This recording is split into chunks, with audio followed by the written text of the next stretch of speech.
La dernière personne à quitter l'enfer et à entrer au paradis. Cette personne aura enduré le châtiment le plus sévère en enfer avant d'être finalement sauvée par la miséricorde d'Allah.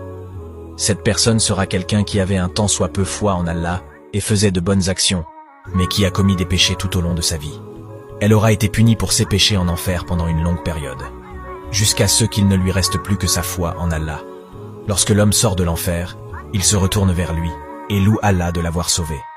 Il dit aussi qu'Allah lui a accordé quelque chose qu'il n'a donné à personne avant ou après lui. L'homme marcha jusqu'à voir au loin un arbre. L'homme demande à Allah de l'amener près de l'arbre pour qu'il puisse s'y abriter et boire de l'eau. Mais Allah dit à l'homme, « Si je te permets d'avoir ce que tu as, tu n'auras rien. Si je te permets d'avoir ce que tu demandes, tu risques de me demander davantage. » L'homme répondit en faisant la promesse à Allah de ne plus rien demander. Après cette seule demande, Allah exauça le souhait de l'homme et le conduisit à l'arbre, où il put se mettre à l'ombre et boire son eau au bout d'un certain temps. L'homme s'en alla et vit au loin un immense arbre encore plus beau que celui auquel il s'était installé pendant un temps. L'homme fut à nouveau subjugué par sa beauté et demanda à Allah de lui permettre de s'approcher de l'arbre et de boire son eau, promettant une fois de plus qu'il ne demanderait rien d'autre.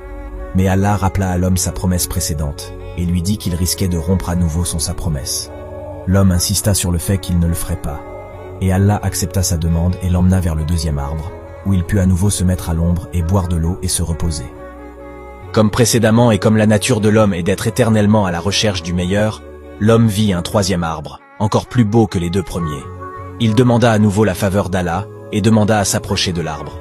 Mais cette fois-ci, il entendit également le son des voix magnifiques. Il s'agissait des voix des gens du paradis qui parlaient. Submergé par le fait de se savoir si proche du paradis et d'entendre les bruits du paradis, l'homme demanda à Allah de le laisser entrer au paradis. Allah demanda alors à l'homme ce qui le ferait cesser de demander encore et encore, et il répondit qu'il ne demanderait rien d'autre si Allah lui accordait l'entrée au paradis. Allah demanda alors à l'homme s'il serait satisfait s'il lui donnait 2 fois le monde et tout ce qu'il contient.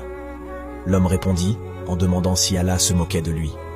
Allah a alors souri, et a assuré à l'homme qu'il ne se moquait pas de lui, mais qu'il lui rappelait plutôt son pouvoir infini et sa capacité à exaucer même les demandes les plus folles.